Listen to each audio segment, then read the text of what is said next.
آپ نے جس قدر خوبصورتی سے دنیا کو توجہ دلائی ہے کہ اس وقت میڈیا وار ہے، ایک نہیں حدیث جیسے کہتی ہے کہ اتنے فتنے آئیں گے کوقع القطر، جس طرح بارش کے قطروں کو ہم کاؤنٹ نہیں کر سکتے، اتنے فتنے آئیں گے۔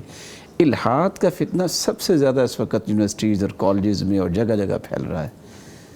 مسلم امہ جو ہے اس درد کو محسوس کیوں نہیں کر رہی؟ اس کا حل کیا ہے؟ اور کتنے لوگ میڈیا میں انویسٹ کرنے میں بھی گھبراتے ہیں، حالانکہ ان کو پتہ ہے کہ جس طرح کی وار ہے اس کے سامنے بند باندھنا اور دیواریں کھڑی کرنا اس وقت بہت ضروری ہے، کیونکہ دشمن حربی کوششوں میں ناکام ہو چکا، اب وہ اس طریقے سے وہ وار کرنا چاہتا ہے۔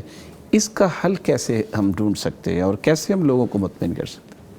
جس طریقے اللہ تعالیٰ فرماتے ہیں سورہ نحل میں سورہ نمبر 16 آیت نمبر 43 اور سورہ انبیاء سورہ نمبر 21 آیت نمبر 7، اگر آپ کو کچھ نہیں پتہ تو اس سے پوچھو جو علم رکھتا ہے، اس کے بارے میں مہارت حاصل کرتا ہے۔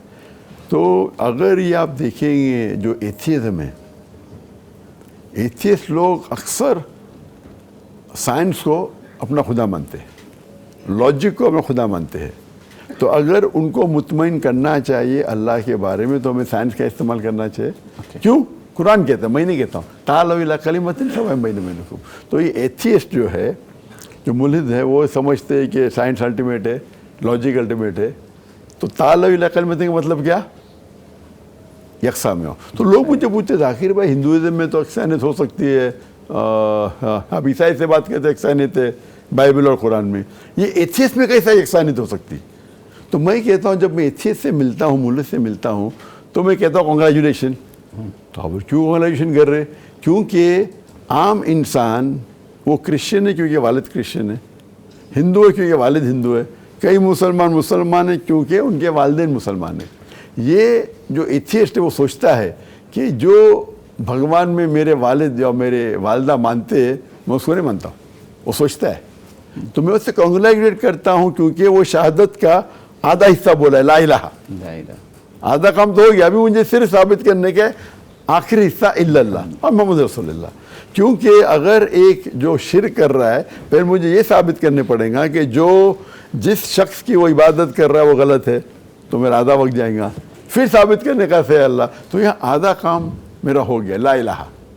تو ہمیں ہمیشہ سوچنا چاہیے کیا یکسانیت ہے، تو ہمیں سوچنا چاہیے، اور یہ کوئی سوچ بھی نہ سکتا ہے کہ ایتھیزم میں کیا کمیونٹی ہے، ہمارا مین اللہ ہے، تو ایتھیزم میں کیا یکسانیت ہو سکتی؟ تو پہلا جو کلمہ لا الہ اس سے شروع کرو، اور پھر الا اللہ پہ، اور پھر محمد رسول اللہ پہ۔ اور اس کے اوپر تقریر دی میں نے، ڈز گاڈ ایگزسٹ۔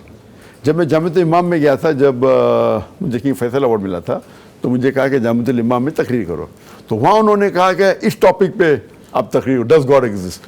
تو میں بولا سعودی میں کیا پرابلم ہے؟ تو مجھے بولنے لگے سعودی میں بھی آج کل بہت لوگ یہ عربی میں جو ترجمہ ہو چکا ہے انگریزی کتاب کا، وہ انگریزی کتاب سے زیادہ بکتی ہے۔